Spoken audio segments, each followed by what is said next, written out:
Dios le bendiga a mis amados hermanos, hermanas, amigos, amigas, oyentes todos, en este paso hablando con Dios. Acuérdese que estamos más bien llevando a cabo esta serie, el poder de la oración. Dentro del poder de la oración, estuvimos hablando en el día de ayer la importancia de la oración. Y sobre este subtema de la importancia de la oración, vimos la fase 1. Hoy veremos la fase 2 de este mismo subtema, la importancia de la oración. ¿Por qué la oración es tan importante en la vida de un ser humano? Véase este cristiano o no cristiano. Pero si no es cristiano, no sé si su oración podía ser escuchada por Dios. Porque Dios escucha la oración del justo. Dios escucha la oración de sus hijos. O sea que lo mejor es ser cristiano para uno entablar un diálogo, una conversación con alguien que uno conoce, que es nuestro Dios. Así que vamos a orar para iniciar esta reflexión de la importancia de la oración fase 2. Padre, en el nombre de Cristo, en este momento te damos las gracias por tu grandeza y por tu misericordia. Gracias por tu piedad, gracias por tu amor. Afina bien nuestros oídos en este hermoso día, Dios, y permítenos aprender un poco más de la importancia de la oración. Padre, que cada uno de mis oyentes, oh Dios, sigan siendo marcados o sigan siendo motivados a ser partícipe de esta herramienta poderosa, de esta armadura poderosa que es la oración. Ya que en este tiempo, Dios, se hace necesario de que tomemos de esta herramienta, de esta armadura, para poder vencer al enemigo. Padre, muchas gracias, mi Dios, en el nombre de Cristo. Gracias, Señor, porque tú eres grande, tú eres poderoso, Dios, incomparable, Señor. Gracias, mi Dios. Gracias, Espíritu Santo. Muchas gracias, Dios. Muchas gracias. Amados hermanos, hermanas, una vez más, bienvenido a este espacio hablando con Dios. Hoy iniciaremos con Mateo capítulo 6, verso 5, que nos dice a nosotros lo siguiente. Y cuando ores, escucha esto, cuando ores, no sea como los hipócritas, porque ellos aman el orar en pie en las sinagogas y en las esquinas de las calles, para ser vistos de los hombres. De cierto os digo que ya tienen su recompensa. Lo que significa no es que tú, cuando estés orando, si te quieres poner de pies en tu casa, en tu habitación, porque quizás te cansaste de estar de rodillas o sentado, no significa que esté mal. Lo que pasa es que estas personas amaban orar de pies, pero para que todo el mundo lo vea. Oiga, ¿cuál era el objetivo? Para ser visto de los hombres, de los demás. Pero tú y yo podemos orar como queramos. No hay una posición obligatoria, rígida, para nosotros hablar con Dios, porque hablar con Dios debe ser un estilo de vida. La oración debe ser un estilo de vida. Donde quiera que tú estés, debe estar orando. Si te suben en el autobús, en el carro, en el metro, en el avión, no importa donde tú estés, si estás laborando, hay momentos que va a pasar algunos FAP en tu mente para que tú ores. Dios va a poner cosas en tu mente y en tu corazón para que tú ores.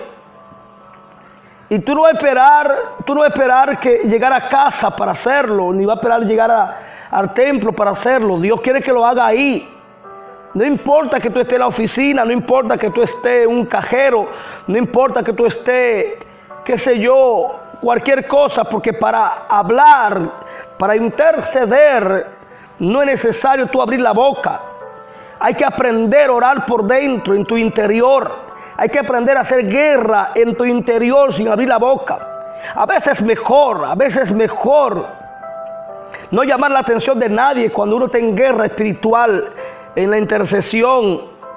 Y para eso tenemos que aprender a hacerlo interiormente, porque lo que tú hablas con el Eterno interiormente, Satanás no va a saber nada.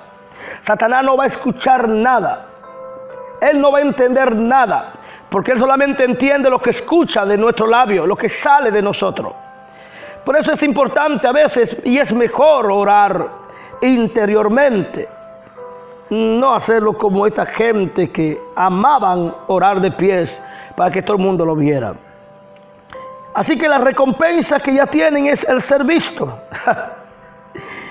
Lo que verdaderamente uno debiera buscar al orar es una respuesta o una solución de parte de Dios, y no ser visto por otro para quedar bien.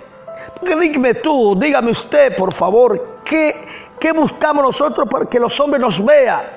Si los hombres no resuelven, si las personas no resuelven, quien resuelve es Dios. Quien te va a contestar es Dios. Quien te va a responder es Dios. Quien te va a resolver tus problemas es Dios. Donde tú vas a ver milagros es en Dios. Entonces, a esa clase de gente que quieren ser visto como muy devoto al Señor, ¿verdad? Jesucristo, lo llaman hipócritas. A veces vamos a la congregación, por ejemplo, y vamos tarde porque ya el culto ya empezó. No es necesario tú arrodillarte. No es necesario tú arrodillarte para que te vean que llegaste y no te arrodillaste, porque tenemos ya una costumbre. Tenemos ya una costumbre de que queremos que nos vean cuando llegamos al templo, que nos vean de rodillas. No es necesario. Lo importante es tu intimidad, es tu relación con Dios. Tú puedes llegar al templo, y si llegaste tarde, donde todo el mundo ya está ya gozoso, métete en el gozo del cántico, métete en el gozo de la alabanza, y punto, y ya tú estás metido ahí. No, tenemos que arrodillarnos para que nos vean. No, nada de eso. Nada de eso. Es que tu intimidad con Dios no depende de que te vea. Tu intimidad con Dios depende de ti mismo, de tu conciencia, de tu entender cuál es tu relación con Dios, de tu entender que a ti no te debe importar lo que otros digan, lo que otros ven. A ti lo que te debe importar es lo que Dios diga y lo que Dios ve de ti. Te repito, quien te va a resolver es Dios. No es el ser humano, es Dios que te va a resolver tus asuntos. En el versículo 6, versículo 7 del mismo Mateo que estuvimos leyendo, dice: mas tú cuando ores, entra en tu aposento y cerrá la puerta, ora a tu Padre que está en secreto. Eso es la otra cara de la moneda que estuvimos leyendo en Mateo. En Mateo capítulo 6, verso 5. Pero el 6 y el 7 dice: mas tú cuando ores, entra en tu aposento y cerrada la puerta, ora a tu Padre que estás en secreto, y tu Padre que ve en lo secreto te recompensará en público. Y orando no uséis vanas repeticiones como los gentiles, que piensan que por su palabrería serían o serán oídos. Esa es otra cosa importante que tenemos que tener en cuenta.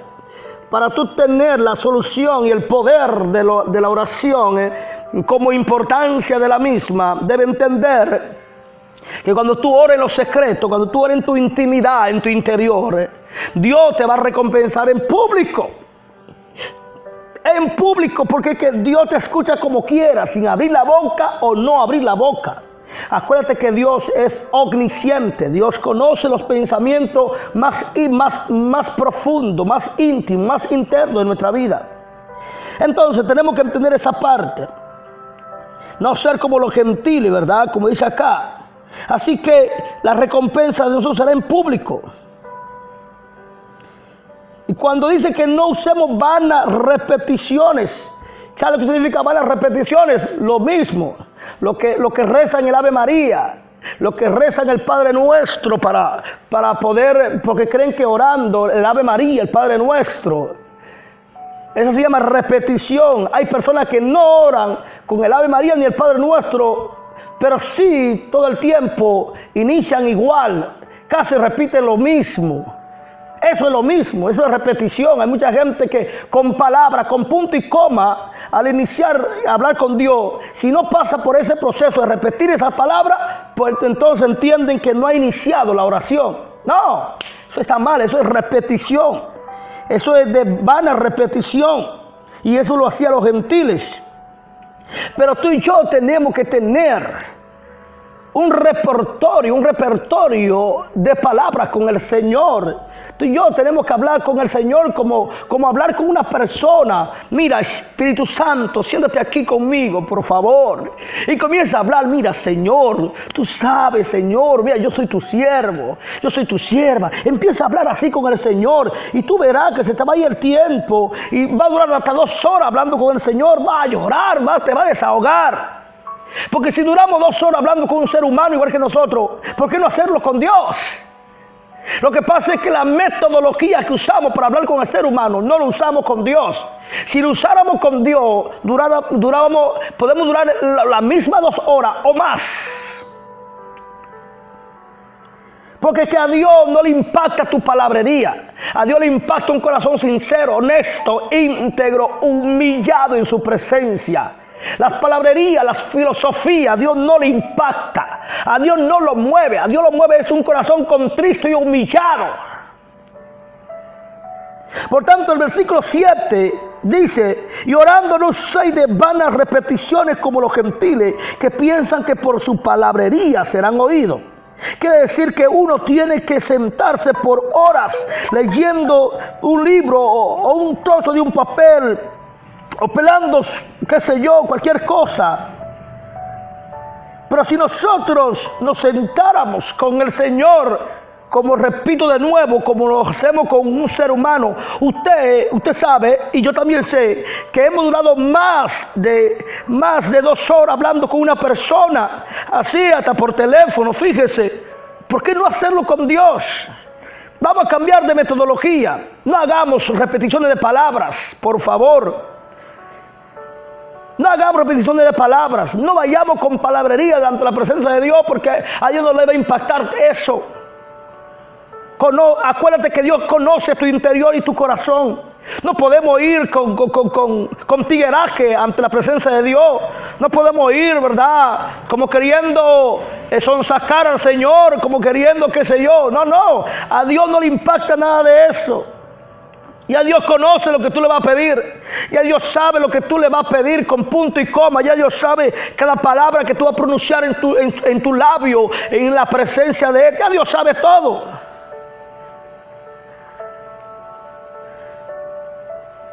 En el mismo libro de Mateo capítulo 6 verso 8 dice: entonces no os hagáis pues semejante a ellos, porque vuestros padres saben de qué cosa tenéis necesidad antes de que vosotros le pidáis. Ahí está. Me estoy riendo porque es que nosotros tenemos que cambiar nuestro estilo de hablar con Dios. Es una cuestión de hacer que la creencia de uno se alinee con la palabra de Dios, de tal manera que Él pueda abrir las compuertas de sus recursos y derramar sobre la vida de sus hijos, de nuestra vida, de nuestra familia, lo que necesitemos, lo que estemos ahí. Hay dos verdades destacables aquí. Dios conoce nuestra necesidad y aún así nos instruye que le oremos. Él conoce nuestra necesidad, pero Él nos instruye, nos empuja a que hablemos con Él, porque Él quiere tener relación con nosotros. Aleluya. Repito, Él conoce tu necesidad. Él conoce lo que tú estás pasando ahora mismo. Él conoce tu dolor. Él conoce tu situación. Pero Él quiere que tú sociabilices con Él, que tú te relaciones con Él. Oh, gloria a Dios. ¿Y cómo nos relacionamos si no hablamos? Es que tú vengas a hablar, aunque Él sepa lo que está pasando en tu vida. Existen varias oraciones registradas en la palabra de Dios. Quizás la más conocida es la así llamada Padre Nuestro, la que se encuentra justamente en este contexto de Mateo 6. Esta instrucción de oración es un ejemplo de oración, de una fórmula, y estaba dirigida por Jesucristo a sus apóstoles y discípulos durante su ministerio aquí en la tierra. No fue un ejemplo de oración para los gentiles o para la iglesia que él mismo fundó y que comenzó sus acciones después del día de Pentecostés. Era una oración de ejemplo para Israel y no una fórmula. Hoy en día los hijos de Dios pertenecen a la iglesia del cuerpo de Cristo, la que está formada por los judíos y gentiles. Si estuviera estudiando acerca de Israel, sería necesario pasar algún tiempo analizando esta oración. No obstante, es necesario detenerse aquí y observar la importancia que el Señor Jesucristo le daba a la oración, al punto que enseñaba a su discípulo orar. Aleluya. Jesús sabía la importancia increíble, incomparable que tenía la oración, o que tiene la oración.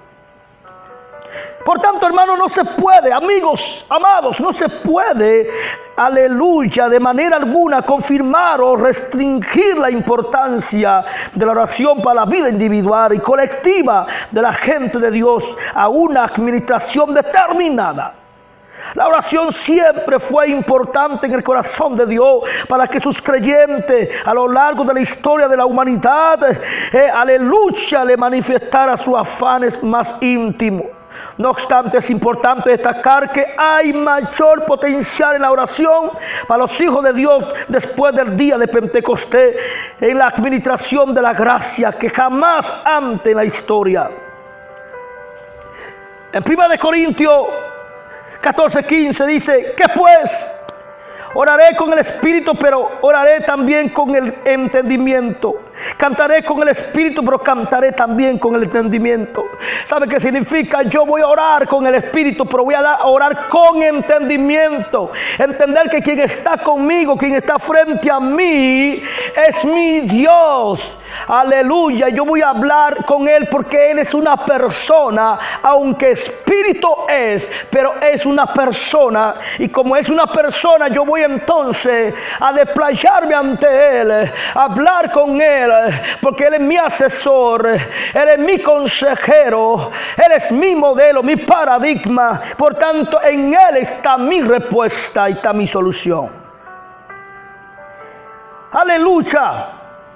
Es tan importante la oración que después del día de Pentecostés, escuchen esto, el Padre Celestial hace disponible una manera más de orarle con el Espíritu. Esta nueva posibilidad no desplazó al antiguo método de orar con el entendimiento. En esta administración, el Padre Celestial aumentó las posibilidades de sus hijos para llegar a Él con sus afanes. El apóstol Pablo se extendió y enseñó el gran misterio.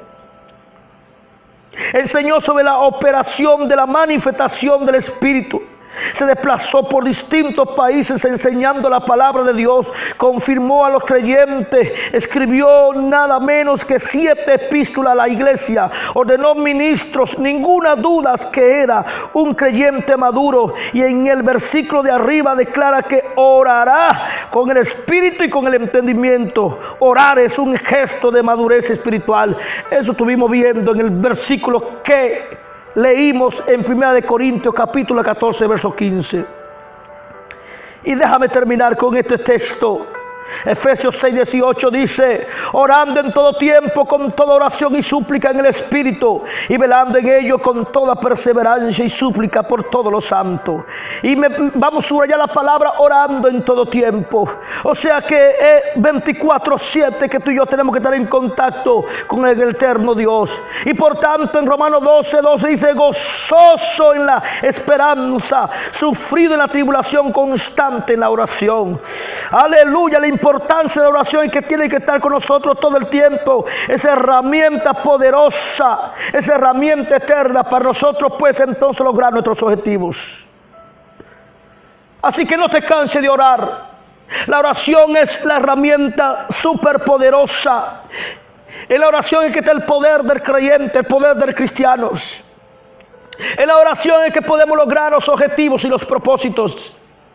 Así que yo te invito, yo te desafío a que entienda la importancia de la oración. Dios te bendiga y Dios te guarde. Hoy terminamos este subtema de la importancia de la oración dentro de lo que es la serie El Poder de la Oración. Y con esta serie yo te quiero llevar a un nivel de relación, de intimidad. Gloria a Dios con el eterno Dios, de tú ver los cielos abiertos, de tú ver lo que Dios te va a revelar, lo que Dios te va a enseñar, lo que Dios te va a mostrar, de tú escuchar audiblemente la voz de Dios por la relación que tú vas a cultivar a través de la oración con el eterno. Padre, en el nombre de Cristo, Dios bendice a cada uno de mis oyentes, cada uno de mis hermanos, hermanas, amigos y amigas, que de una u otra manera, Dios mío, son partícipes. Instale, Dios, para que envíes, Dios, esta reflexión a otros. Quizá hay muchos, Señor, que no tienen, Dios mío, el tizón encendido, el fogón encendido del fuego del Espíritu en la oración. Quizá con esta serie, Dios, podemos encender de nuevo el altar familiar. Podemos encender de nuevo el altar, Dios mío, personal. Podemos encender de nuevo el altar congregacional. Anda, papá. Espíritu Santo, permítenos que Dios mío, que esta herramienta poderosa llamada la oración tenga su importancia en nuestra vida, en el día a día, Dios. Padre, muchas gracias. En el nombre de Jesús, muchas gracias, Señor, por tus bendiciones, Dios. Gracias porque tú eres bueno y para siempre es tu misericordia. No hay nadie como tú, Señor. No hay nadie como tú.